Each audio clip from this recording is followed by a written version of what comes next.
फौजी साहब बहुत शुक्रिया। जो सब ज़ाहिर है आप लोग कहते रहे, कल भी कहा वज़ीर आज़म ने कि कोई एनआरओ नहीं होगा, कोई डील नहीं होगी। तो फिर वज़ीर आज़म जब ये कह रहे हैं तो शहबाज शरीफ साहब के केसेस में ज़मानत, फिर ECL से नाम भी खारिज हो गया, फिर नवाज शरीफ साहब को आज सुप्रीम कोर्ट से ज़मानत मिल गई। ये सब कुछ आपको फिर मेरिट पर लग रहा है? ये सब मेरिट पर हो रहा है? मेरा ख्याल है कि इसमें कोई दो राय नहीं है कि जो अब तक की प्रोसीडिंग्स हैं वो मुकम्मल तौर के ऊपर मेरिट के ऊपर हुई हैं और उसमें हुकूमत की कोई इंटरफेरेंस नहीं रही है। जहाँ तक नवाज शरीफ साहब की आज ताल्लुक़ है ज़मानत का, तो ये मेरा नहीं ख्याल कि उससे कुछ बहुत मुख्तलिफ चीज़ है जो हुकूमत ऑफ़र कर रही थी। प्राइम मिनिस्टर साहब ने जिस तरीके से कहा था कि आप जिस हॉस्पिटल में जाना चाहें, जिस डॉक्टर से इलाज करवाना चाहें, हम तैयार हैं, और नवाज शरीफ साहब तो और उनकी फैमिली खुद ही तैयार नहीं थी। और अब सुप्रीम कोर्ट ने भी ऑलमोस्ट वही बात जो है वो की है। तो मेरा ख्याल है कि कोई प्रॉब्लम नहीं है। नवाज शरीफ साहब को हम भी यही ऑफ़र कर रहे थे, सुप्रीम कोर्ट ने उनको इलाज का कहा है, वो आएँ और अपना इलाज कराएं। और बाहर जाने के ज़ाहिर है दो तरीके हैं, या तो वो अपनी कैद पूरी करेंगे और उसके बाद जाएंगे, या फिर वो जो ऑप्शन दूसरी है वो प्ली बार्गेन में जाएं और अपना कानूनी हक इस्तेमाल करें। अगर जब आप खुद कह रहे हैं कि ये मेरिट पर आपको लगता है, तो शहबाज शरीफ साहब की जो ज़मानत हुई है मुख्तलिफ केसेस में, चाहे वो आशियाना साफ पानी केस के जो दूसरे मामला जो केसेस बने थे, उसमें बाकायदा तौर पर जो अदालत ने ज़मानत देते हुए ऑब्जर्वेशंस दिए या अपने फैसलों में लिखा, वो नैब के हवाले से और केस की बुनियाद पर सख्त ऑब्जर्वेशंस दिए हैं। यानी कि ना सिर्फ ज़मानत हो रही है बल्कि जो एक बुनियादी इल्ज़ाम था मैसिव करप्शन का, उस पर सवाल उठ रहा है। एवन फील्ड रेफरेंस में जो मरियम नवाज को बेल हुई और नवाज शरीफ साहब के साथ हुई, उसमें इस्लामाबाद हाई कोर्ट ने जो केस की बुनियादें थी और जो नैब ने केस बनाया उस पर शदीद सवालात उठाए। तो एक तो ज़मानतें हो रही हैं, केस की मेरिट पर सवालात उठ रहे हैं, दूसरी तरफ शहबाज शरीफ साहब के बारे में तासुर है कि वो इदारों के करीब भी जा रहे हैं, ताल्लुकात उनके बेहतर हो रहे हैं। तो हुकूमत परेशान नहीं हो रही है जो कुछ हो रहा है? अगर आपने अभी IRI का सर्वे देखा हो तो उसमें जो PMLN है वो तकरीबन 20-21% के ऊपर खड़ी है, पीपल्स पार्टी को 18-19% के ऊपर खड़ी है, और प्राइम मिनिस्टर साहब और PTI जो है उसका 57% से ज़्यादा जो है वो इस वक्त अप्रूवल रेटिंग है। सो मेरा नहीं ख्याल कि किसी तौर के ऊपर भी हमारे कोई दबाव की कोई वजह है। और फिर दूसरा है कि दोनों के पास आइडियोलॉजी नहीं है, दोनों के पास कोई सब्सटेंस नहीं है जिसकी बुनियाद बना के वो सियासत करे। सिर्फ ये कहना कि मेरे अबू जेल में हैं उनको बाहर निकालो, और दूसरे की सियासत ये है कि मेरे अबू को जेल ना भिजवाओ। इसके अलावा तीसरी पॉलिटिक्स उनके पास है ही नहीं।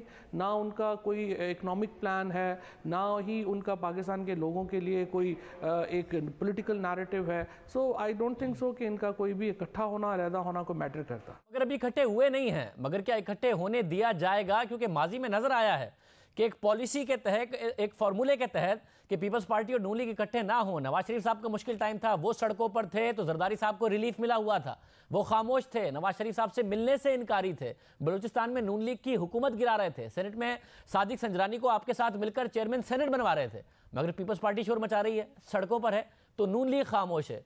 तो फॉर्मूला क्या उसी तरह चल रहा है जैसे माजी में चल रहा था?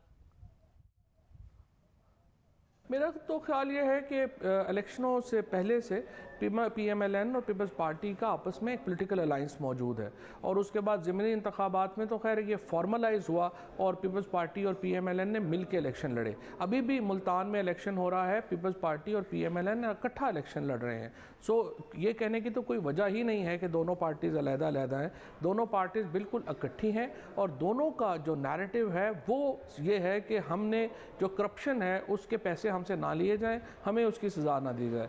ये जो नैरेटिव है जिसके ऊपर इसलिए इनकी अनपॉपुलैरिटी इसलिए है कि बहुत ही एक इमोरल किस्म की पॉलिटिक्स है जिसकी बुनियाद के ऊपर वो सियासत कर रहे हैं, जिसकी वजह से उनको कहीं पे भी पजीराई नहीं मिल रही। आज सिंध में भी PMLN के तमाम लोगों को कहा गया है कि वो जाएं और बिलावल साहब के इस्तकबाल में शरीक हों, लेकिन आप खुद देख सकते हैं कि वहाँ पर हुकूमत होने के बावजूद, पीपल्स पार्टी का एक पूरा होल्ड होने के बावजूद, MNA MPAs लोकल गवर्नमेंट के ऊपर उनका तसल्लुत, उसके बावजूद जिस किस्म का आज इस्तकबाल हुआ वो आई ओपनिंग होना चाहिए पीपल्स पार्टी के लिए और PMLN दोनों के लिए, और उनको अपनी सियासत की बुनियाद की तब्दीली की सोच जो है वहाँ पे वो आनी चाहिए। शायद अगर अब्बासी साहब मौजूद थे, वो तो हक में नहीं है अभी सड़कों पर आने के हवाले से, अभी नून लीग नहीं समझती है। और आपने कहा कि सर्वेस देख लें, जाहिर है पाकिस्तान की सियासत में सर्वेस, पॉपुलैरिटी, मेजॉरिटी وہ بہت کردار ادا کرتی ہیں، مگر جو دوسرے معاملات ہیں وہ شاید اس سے بھی زیادہ کردار ادا کرتے ہیں. تو ایک طرف اگر شہباز شریف صاحب کیسز سے رہا ہو رہے ہیں، دوسری طرف آپ کہتے رہے ہیں کہ آپ اور ادارے ایک ہی پیج پر ہیں، تو کیا یہ خوف یا اندیشہ ہے کہ شہباز شریف صاحب بھی اس پیج کے، اس کتاب کے قریب آ رہے ہیں، آس پاس آ رہے ہیں؟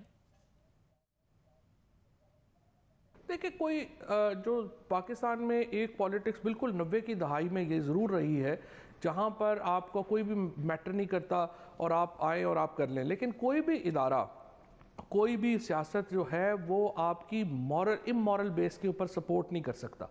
سو شہباز شریف صاحب کی یہ جو سیاست ہے اس کو آپ کا خیال ہے کہ کوئی فوج یا کوئی اور ادارہ کیسے سپورٹ کرے گا؟ میں کہہ رہا ہوں کہ آپ کو پہلے پاکستان کے لوگوں کو یقین دلانا پڑے گا کہ ہماری سیاست کی بنیاد کی کوئی موریلٹی ہے، ہمارا کوئی ایسا معاملہ ہے جس میں عوام کی فلاح ملوث ہے. سو کیوں آپ یہ سمجھیں یا شہباز شریف صاحب کو یہ غلط فہمی ہو یا کسی کو یہ غلط فہمی ہو کہ پاکستان کے عوام ہوں، پاکستان کے ادارے ہوں، وہ اس لیے ان کی حمایت کریں کہ ان کے بھائی کو جیل سے نکالا جائے اور ان کی جو اربوں روپے کی پراپرٹیز ہیں اور پیسہ ہے وہ باہر رکھیں اور وہ انجوائے کریں. کوئی لاجک بھی تو ہونا چاہیے. یعنی کہ جو بلاول بھٹو زرداری سڑکوں پر ہیں تو اس کے باوجود آپ کو لگتا ہے کہ زرداری صاحب بہرحال مشکل میں ہیں اور حکومت بالکل نہیں سمجھتی کہ زرداری صاحب کو کوئی ریلیف مل سکتا ہے، یا حکومت کا کنسیڈر یہ بھی کر رہی ہے کہ جو پچھلے کیسز ہیں زرداری صاحب کے جس میں بریت ہو گئی تھی ان کی، ان کو بھی دوبارہ کھولا جائے؟ میرا خیال ہے ابھی جو انویسٹیگیشنز ہیں وہ بڑی کمپریہنسو ہیں اور یہ وہ انویسٹیگیشنز ہیں، اس کا کریڈٹ جو ہے وہ پی ایم ایل این کو جاتا ہے. انہوں نے شروع کیا تھا زرداری صاحب کے اوپر، 2015 میں یہ کیس شروع ہوا تھا. 2016 میں آپ کو یاد ہوگا چودھری نثار صاحب کی یہ پریس کانفرنس ہوئی تھی جس میں انہوں نے کہا کہ ایان علی کا اور ان کا اکاؤنٹ ایک ہے. تو کافی کمپریہنسو انویسٹیگیشنز جو ہیں وہ پی ایم ایل این نے زرداری صاحب کے خلاف شروع کی تھی، وہ اب کنکلوڈ ہو گئی ہیں، وہ کافی حد تک کمپریہنسو ہیں. ضرورت پڑے گی تو دیکھ لیں گے، ابھی فی الحال ضرورت نہیں لگ رہا ہے یہی کیس کافی ہوگا. بہت شکریہ.